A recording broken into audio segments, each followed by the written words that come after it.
কিন্তু শেষবার। হ্যাঁ, এরপরে আমি আর আপনাকে টাকা দিতে পারবো না। তারা বৌমা, এটা সত্যি শেষবার। রামচন্দ্রের দিব্যি। আপনাকে বিরক্ত করতাম না, কিন্তু কি বলুন তো, জামাই বাবা জীবন একটু বেশি জিজ্ঞাসাবাদ করছেন, তাই আপনার কাছে আসতে হলো।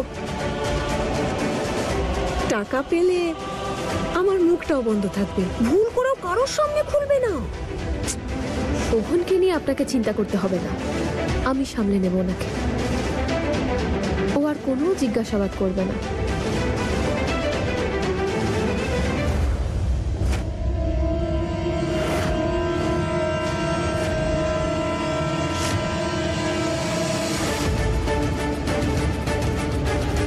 তারা বৌমা, আমার তো টাকা চাই না। হ্যাঁ, আপনার মনটা খুব বড়, ফুলের জন্য দিচ্ছেন তো, কিন্তু আপনার থেকে টাকা নেওয়া আমি পারবো না এসব। আপনি রাখুন। আরে না না, এ তো অনেক টাকা, আমি নেব না এটা কিছুতেই। মানছি আমরা গরিব, আমাদের কাছে আপনাদের মতো ধন দৌলত টাকা পয়সা কিচ্ছু নেই, কিন্তু আমাদের আত্মসম্মান তো আছে, তাই না? আপনি রাখুন। আরে মামি, আপনি রাখুন এই টাকাটা।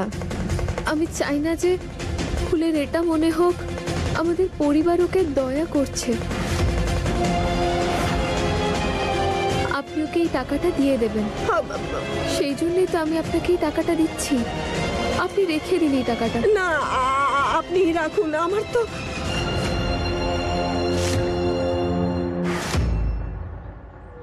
জামাই বাবা জীবন, দেখুন না তারা বৌমার মন কত বড়, আমাদের বাড়ির সবাইকে এভাবে লুকিয়ে লুকিয়ে সাহায্য করে। এই টাকাগুলো আপনি রাখুন, আমার চাই না। ওই আসলে আমার মেয়ে আপনাদের বাড়িতে আমার জন্য অপেক্ষা করছে, তাই আমি আসি। হ্যাঁ, আপনি রাখুন এটা।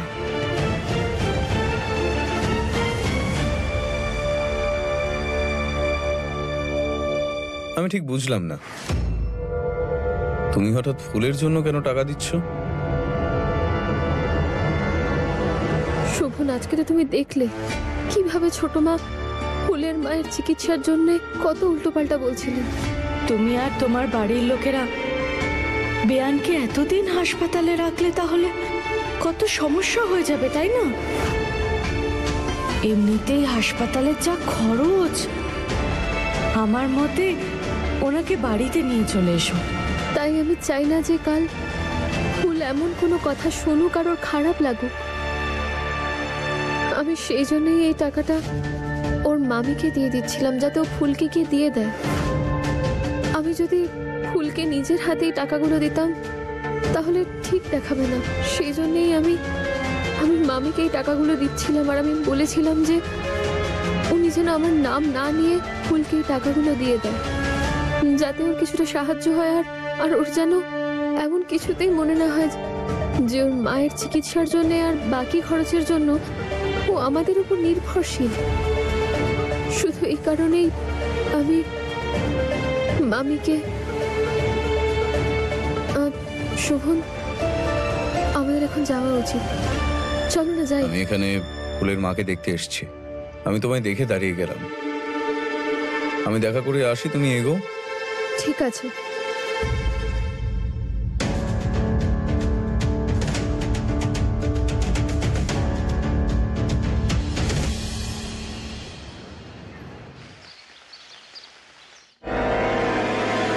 আরে শুনুন, কোন রকমে বাঁচলাম আজকে, আর আপনাকেও বাঁচালাম। এবার আমার দামটা না একটু বেড়ে গেছে, আমার এখন দ্বিগুণ টাকা চাই। পাগল হয়ে গেছো? কি আজে বাজে কথা বলছেন আপনি? দেখুন তারা বৌমা, পাগল না, শোভন বাবা জীবন হতো যদি আপনার সত্যিটা ওনার কাছে বলে দিতাম তখন। আমায় পাগল বলছে, আর এটার জন্যই আমি আপনার থেকে 1 লাখ টাকা নিচ্ছি। আর কি আপনাকে কি এই মহলটা আমার নামে লিখে দিতে? আস্তে,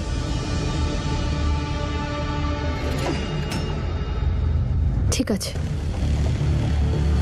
যেটা চাইছেন সেটা পাবেন, কিন্তু মুখটা আপনি বন্ধ রাখবেন। এরপর আমাকে এভাবে আটকে রেখে কথা বলবেন না। যান না, নিজের কাজ করুন, আমার জন্য টাকা গুনুন।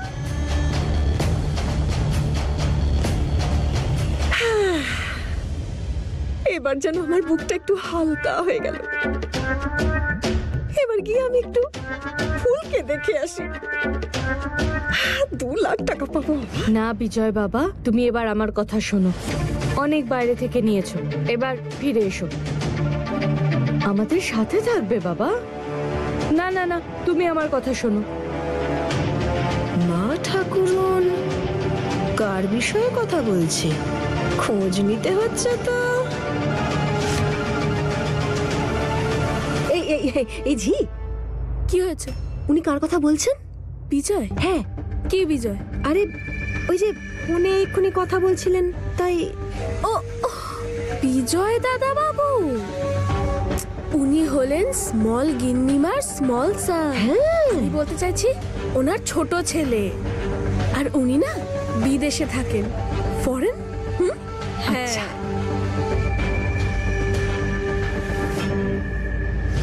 কি? হ্যাঁ, বউ বাচ্চাও সাথেই আসছে নিশ্চয়ই। না না না, নো বউ নো বাচ্চা, বিয়ে টিয়ে কিছুই হয়নি ওনার। হ্যাঁ, আর বিয়ের বয়স তো হয়ে গেছে ওনার, কিন্তু বিয়ে করেননি উনি। তুমি কেন জিজ্ঞেস করছো? হ্যাঁ, যাও নিজের কাজ করো, ওনার কাছে যাও। আর যাও কিছু? যাও, না না না, যাও যাও যাও যাও। যত সব। বিয়ে হয়নি এখনো, ছোট।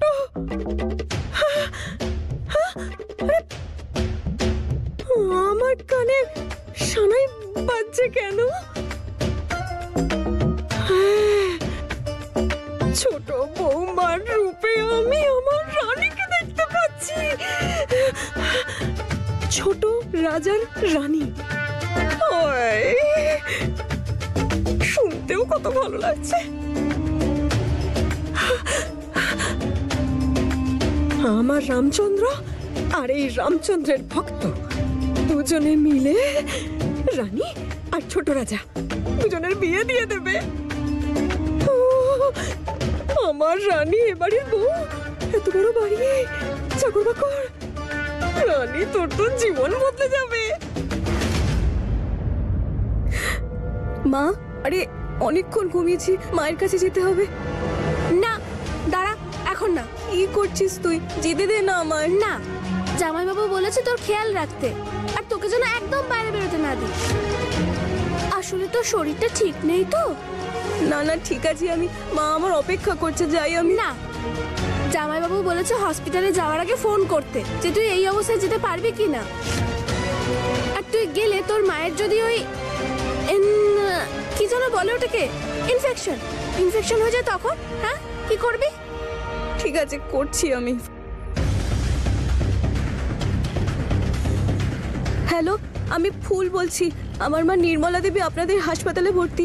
কেমন আছেন উনি?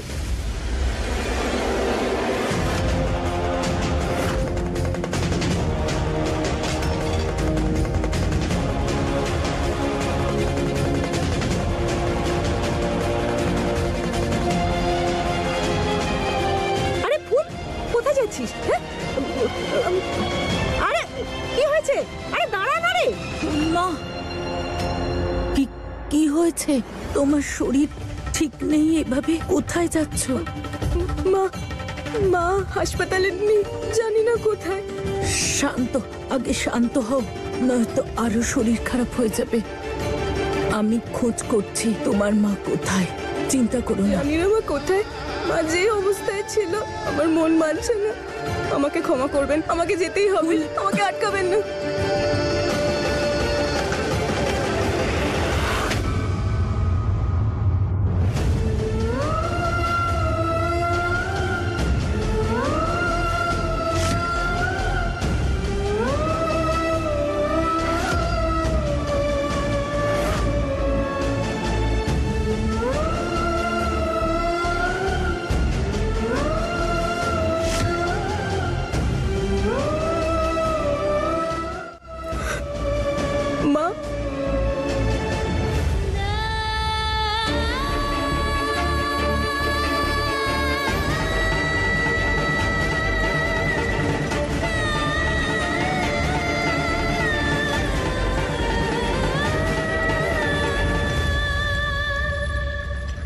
নির্মলা দেবী, আপনার শরীর ঠিক আছে? ঠিক আছে আমি। মা, তুমি ঠিক আছো তো? তোমার শরীরটা? ফুল, তুই আমার চিন্তা করিস না, আমি ঠিক আছি। সত্যি বলছো? হ্যাঁ। শোভন, এনাকে এই অবস্থায় এখানে কেন নিয়ে এলি? ওনার তো হসপিটালে থাকা উচিত ছিল। ডাক্তারের সঙ্গে কথা বলেই নিয়ে এসেছি। আর আমার মনে হলো যেমনটা ছোট মা বললেন, যদি উনি বাড়িতেই থাকেন তাহলে ভালো করে কেয়ার নিতে পারবো আমরা। ভালো হয়েছে তুমি আমার কথাটা শুনেছো বাবা।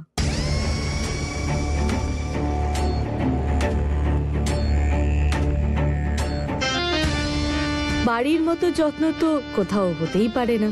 আর তাছাড়াও নিজেদের লোকের মাঝে থাকলে অসুস্থতার সাথে লড়াই করাটা সহজ হয়ে যায়। ছোট মা আর শোভন বাবু, অসংখ্য ধন্যবাদ আপনাদের। ফুল, ওনাকে ঘরে নিয়ে যাও, তুমি একটু বিশ্রাম নিতে বলো।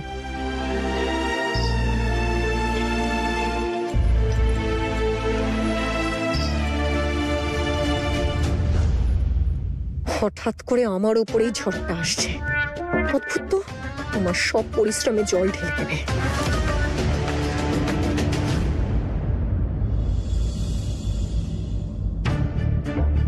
স্মল গিন্নিমা, এনাকে বাড়িতে আসার কথা কেন বললেন আপনি?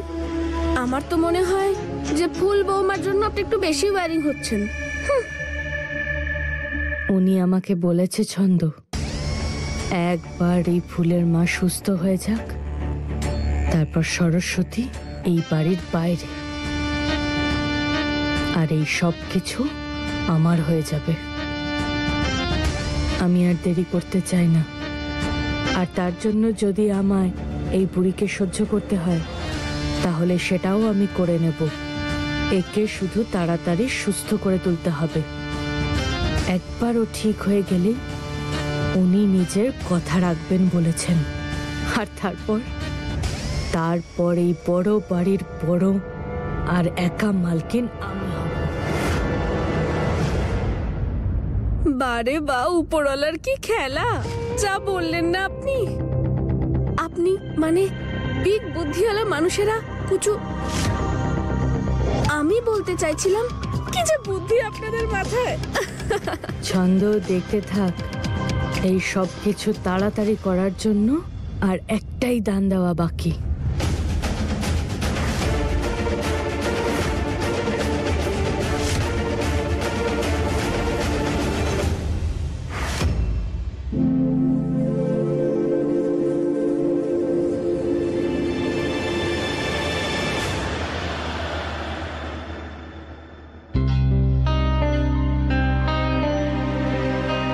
নার্স,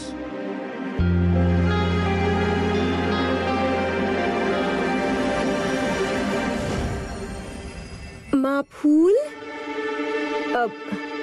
জামাই বাবা জীবন, আমাকে এবার যেতে হবে, কিন্তু আমার রানীকে এখানে ঠাকুরজির সেবা করার জন্য রেখে যাচ্ছি। আসি তাহলে। রানী, একটু বাইরে আয় তো।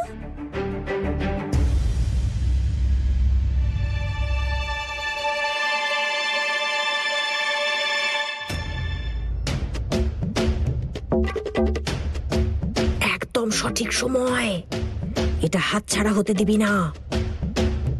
তুই না একদম লক্ষ্মী হয়ে থাকবি, যেন আমার রামচন্দ্র সুন্দর, লক্ষ্মীমন্ত, কথা শুনে চলা বৌমার সব গুণ, সব লক্ষণ তোর মধ্যে ঢেলে দিয়েছে। আর সব থেকে জরুরি কথা, ওই যে ছোট বউটা আছে ওটাকে হাতের কবজায় কর, তবেই তো উনি নিজের ছোট ছেলের সাথে তোর বিয়েটা দেবে দাঁড়িয়ে থেকে। বুঝতে পারছিস আমি কি বলছি?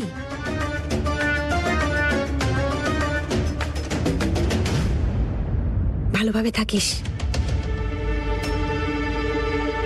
অদ্ভুত কথা, মা একজন বিবাহিত ছেলের সঙ্গে আমার বিয়ে কেন দিতে চায়? হয়তো মা মনে করছে জামাইবাবুর সঙ্গে ফুল দিদি ভালো আছে, তাই আমিও অজয়ের সঙ্গে ভালো থাকবো।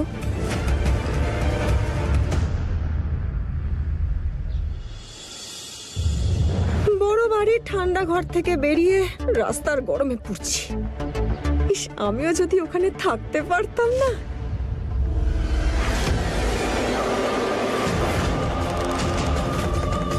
আরে রামচন্দ্র, আমার জন্য না হয় একটু হাওয়া দাও।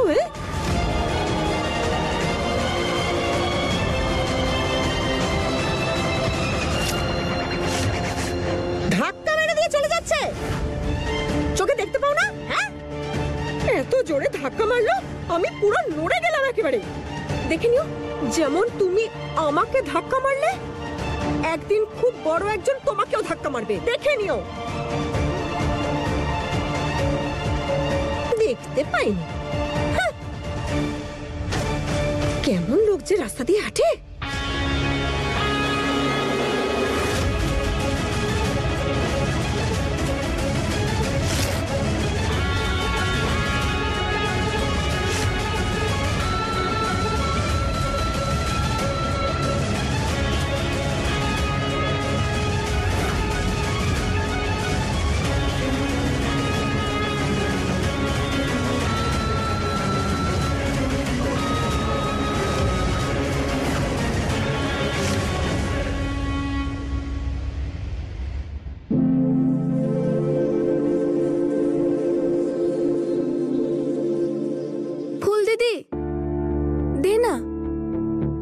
আমি তোকে সাহায্য করছি, একা একা কত কাজ করবি? তোর তো শরীর ঠিক নেই।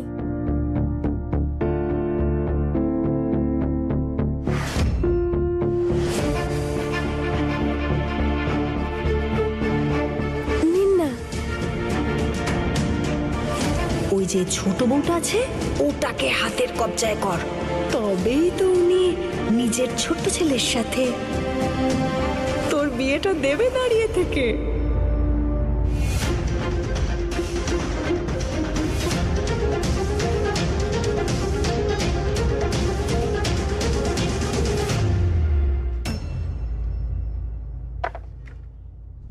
হাই নয়না, ও কি মিষ্টি তাই না?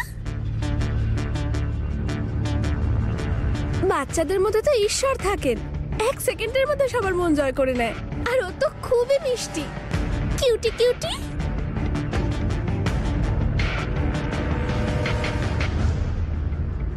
শোনো, তোমার দিদিকে চা দেবে না? হ্যাঁ হ্যাঁ একদম। দিদি নে। শোভন বাবা, আমি ভাবছিলাম যে কাল পুরোহিত মশাইকে ডেকে বেয়ানের মঙ্গল কামনার জন্য পুজো রাখি। ওপরওয়ালা চাইলে উনি অবশ্যই সুস্থ হবেন। খুব ভালো প্রস্তাব দিয়েছো শরৎ। তুমি পুজোর জন্য পুরোহিত মশাইকে ডেকে নাও। তাহলে একটা কাজ করি, কাল সকাল সকালই ডেকে নি, সবাই কাল সকালে না হয় বসে প্রার্থনা করব।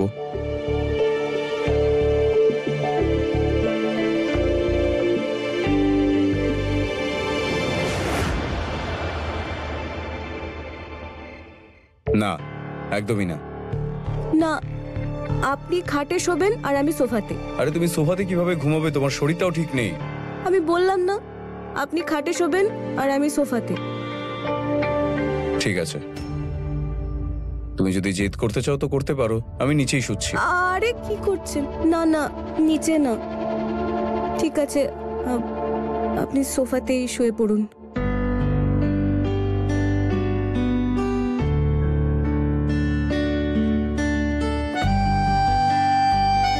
আচ্ছা, একটা কাজ করা যায়, যখন তোমার শরীরটা ঠিক হয়ে যাবে তখন একদিন বেডে তুমি শোবে, একদিন আমি শোবো, ঠিক আছে?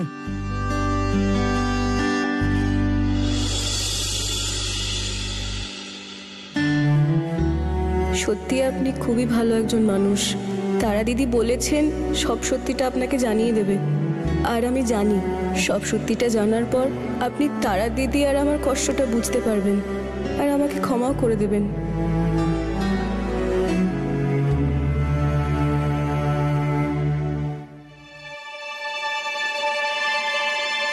শুনুন আপনাকে ধন্যবাদ বলতে ভুলে গেছি। আপনি আমায় খারাপ সময় এত সাহায্য করেছেন। আমি যদি এখন একা থাকতাম হয়তো কিচ্ছু সামলাতে পারতাম না, কিন্তু আপনি সব এত ভালোভাবে সামলালেন যে আমার মা আর নিজেকেও সামলাতে পেরেছি। আপনাকে অনেক অনেক ধন্যবাদ।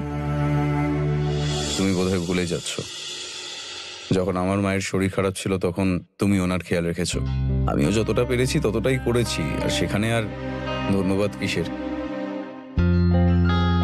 আমি জানি আপনি এমন দেখাতে চান যে আপনি কিছুই করেননি, কিন্তু আমি জানি এমনটা সত্যি নয়। আপনি যা আমার জন্য করেছেন, আমার মায়ের জন্য করেছেন, তার ঋণ আমি কখনো শোধ করতে পারবো না।